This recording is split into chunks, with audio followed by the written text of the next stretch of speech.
बिस्मिल्लाहिर्रहमानिर्रहीम। दज्जाल के निकलने के कौन कौन सी निशानियां 2024 तक पूरी हो जाएंगी। दोस्तों, क़यामत के 3 बड़ी निशानियों में से एक इमाम मेहदी अलैहिस्सलाम का आना और फिर उसके बाद दज्जाल का निकलना।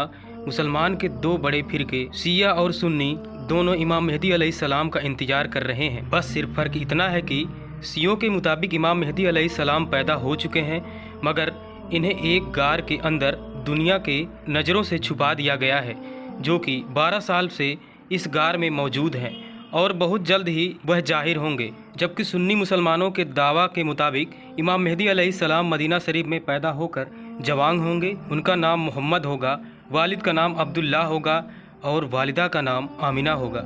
इमाम मेहदी अलैहिस्सलाम का जिक्र कुरान में तो नहीं मिलता, लेकिन हदीस की किताब में इमाम मेहदी अलैहिस्सलाम का जिक्र बहुत ज़्यादा मिलता है। हुजूर सल्लल्लाहु अलैहि वसल्लम ने फरमाया कि क़यामत उस वक्त तक कायम नहीं हो सकती है जब तक मेरे अहले बैत में से एक शख्स की हुकूमत पूरी दुनिया पर ना कायम हो जाएगी।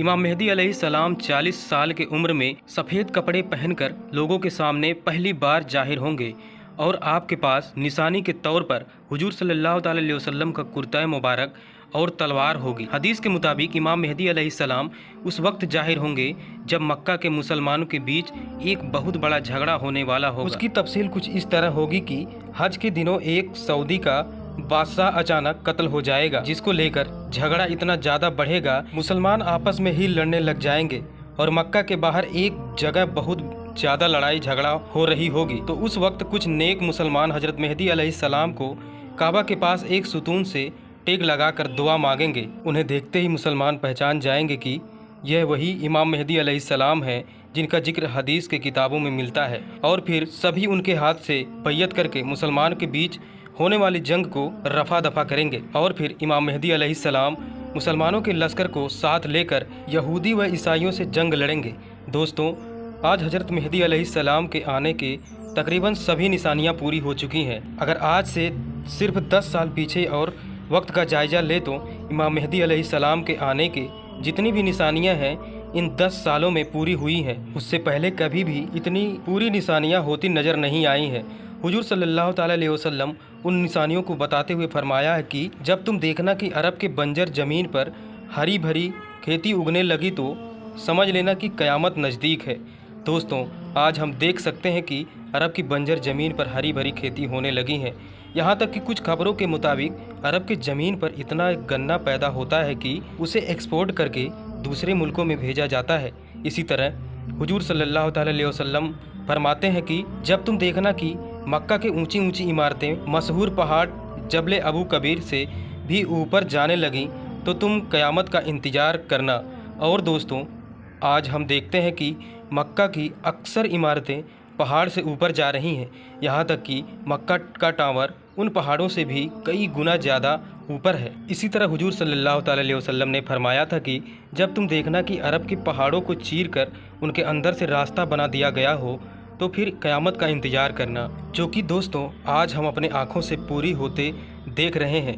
क्योंकि आज सऊदी अरब में आम रास्ते तो कम बल्कि अक्सर रास्ते पहाड़ के अंदर से बनाए गए हैं। इसी तरह हुजूर सल्लल्लाहु अलैहि वसल्लम ने फरमाया था कि जब तुम देखना कि अरब के देशों की बंजर ज़मीनें खजाना उगलने लगे तो तुम क़यामत का इंतज़ार करना। और दोस्तों, आज हम देख सकते हैं कि इस वक्त दुनिया का सबसे कीमती खजाना पेट्रोल गैस सिर्फ अरब देशों से निकल रहा है। पेट्रोल आज ऐसी ज़रूरत बन गया है जिसके बगैर दुनिया का कोई भी मशीन व गाड़ी नहीं चल सकती है। दोस्तों, आज आप अंदाज़ा लगा सकते हैं कि क़यामत और इमाम मेहदी अलैहिस्सलाम के ज़ाहिर होने की कितनी निशानियां पूरी हो चुकी हैं। यहाँ तक कि एक मशहूर आलिम पीर जुल्फ़िकार अहमद साहब ने एक बार काबा के पास कसम खाते हुए कहा था कि इमाम मेहदी अलैहिस्सलाम का दौर 2025 से पहले ही आ जाएगा। इसी तरह भारत के मशहूर आलिम मौलाना सज्जाद नोमानी साहब अक्सर इसी तरह के बयान किया करते थे कि 2023 के बाद अब वो वक्त दूर नहीं कि इमाम मेहदी अलैहिस्सलाम आज आ जाएं या कल। दोस्तों, फ़िलिस्तीन के शहर यरूशलेम का क़यामत के हालात से बहुत ख़ास ताल्लुक़ है, क्योंकि ये एक ऐसा शहर है कि जो मुसलमान, क्रिश्चियन व यहूदी के लिए बहुत अहमियत रखता है। क्योंकि ईसाई कहते हैं कि इस जगह पर हमारे पैगंबर हजरत ईसा अलैहिस्सलाम की पैदाइश हुई थी, इसलिए हम इस जगह को छोड़ने के लिए तैयार नहीं हैं। यहूदियों का कहना है कि इसी जगह पर हमारा काबा हकले सुलेमानी 2000 साल पहले बना हुआ था। इसलिए हम मस्जिद अक्सा को गिराकर यहाँ फिर से हम हैकले सुलेमानी बनाएंगे और मुसलमान के लिए यह जगह मक्का मदीना के बाद सबसे मुकद्दस जगह है, क्योंकि यह मुसलमानों का पहला, लेकिन हदीस के मुताबिक क़यामत से पहले इस जगह से फिलिस्तीन को बेदखल करके मस्जिद अक्सा को शहीद कर दिया जाएगा और उसके बाद यहूदी लोग अपना हैकले सुलेमानी बनवाएंगे, जिसकी वजह से मुसलमान और दूसरे कौम के बीच तीसरी जंग अजीम की शुरुआत हो जाएगी, जिसके कायदात इमाम मेहदी अलैहिस्सलाम करेंगे। उस जंग के बारे में हुजूर सल्लल्लाहु अलैहि वसल्लम ने फरमाया था कि वह जंग ऐसी होगी कि जिसमें इतने ज़्यादा लोग कत्ल होंगे कि अगर एक बाप के 100 लड़के भी होंगे तो उसमें से 99 कत्ल कर दिए जाएंगे और सिर्फ एक ही बचेगा। उस वक्त के बारे में हुजूर सल्लल्लाहु अलैहि वसल्लम ने फरमाया था कि जब तुम देखना कि ईरान के इलाके खुरासान से एक बड़ी जमात काले झंडा लेकर निकले तो तुम उसमें ज़रूर शामिल हो जाना, अगरचे तुम्हें घुटनों के बल ही क्यों ना घसीट कर जाना पड़े, क्योंकि वह इलाकों को फतेह करते करते अपना झंडा जाकर एलिया मतलब फ़िलिस्तीन के शहर यरूशलेम के नस्ब करेंगे और फिर यहूदियों के साथ एक ख़ास जंग की शुरुआत होगी। यह जंग अभी चल रही होगी कि अचानक दुनिया में खबर फैलेगी कि दज्जाल निकल आया है और फिर दज्जाल सारी दुनिया में फसाद फैलाएगा। वह इमाम मेहदी अलैहिस्सलाम के लश्कर से जंग करेगा और फिर मुसलमानों को हराता हुआ इतना पीछे कर देगा कि इमाम मेहदी अलैहिस्सलाम अपने लश्कर के साथ सिमट कर दमिश्क में जामा मस्जिद में आ जाएंगे। दज्जाल का लश्कर वहां भी पहुंचकर उस मस्जिद के चारों तरफ से घेर लेगा। सुबह का वक्त होगा, इमाम मेहदी अलैहिस्सलाम मुसलमानों को फजर का नमाज पढ़ाने जा रहे होंगे कि तभी अचानक आसमान से बहुत तेज आवाज़ गूंजेगी कि जिसे सुनकर सभी मुसलमान घबरा कर बाहर निकलेंगे तो देखेंगे कि हज़रत ईसा अलैहिस्सलाम 2 फरिश्तों के कंधे पर हाथ रखकर दमिश्क की जामा मस्जिद के एक मीनार पर उतर रहे होंगे और फिर हज़रत ईसा अलैहिस्सलाम मीनार से उतरकर जामा मस्जिद के अंदर तशरीफ़ लाएंगे। इमाम मेहदी अलैहिस्सलाम से कहेंगे कि आप मुसलमानों को फजर की नमाज पढ़ाएं, तो हज़रत ईसा अलैहिस्सलाम नमाज पढ़ाने से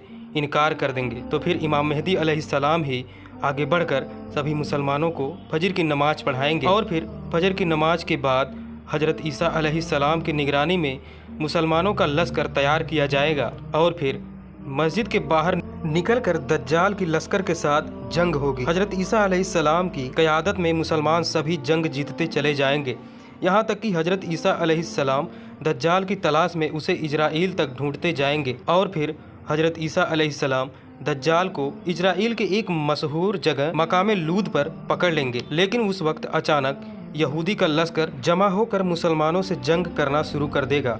लेकिन हज़रत ईसा अलैहिस्सलाम इसी बीच हुजूर सल्लल्लाहु अलैहि वसल्लम की तलवार से दज्जाल को कत्ल कर देंगे और फिर सारी ज़मीन पर हज़रत ईसा अलैहिस्सलाम की हुकूमत कायम हो जाएगी। हज़रत ईसा अलैहिस्सलाम ज़मीन पर 40 साल तक हुकूमत करेंगे। हर तरफ खुशहाली और आसमान से बरकत का नुजूल होगा। लेकिन 40 साल बाद अचानक एक दिन अल्लाह की तरफ से एक ठंडी हवा चलेगी, जिसकी वजह से तमाम मुसलमानों की वफात हो जाएगी और दुनिया में सिर्फ गैर मुस्लिम ही बचेंगे। उसके कुछ ही दिनों बाद क़यामत कायम हो जाएगी।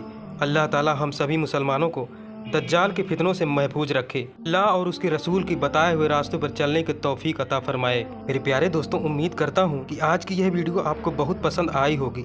अगर वीडियो पसंद आई हो तो वीडियो को लाइक करके चैनल को ज़रूर सब्सक्राइब कर लें, ताकि ऐसे ही न्यू वीडियो आपको मिलती रहे। और जाते जाते एक प्यारा सा कमेंट करके ज़रूर बताना कि यह वीडियो आपको कैसे लगी। मिलते हैं किसी और वीडियो में, दुआ की गुजारिश। तब तक के लिए अस्सलाम वालेकुम व रहमतुल्लाहि व बरकातुहू।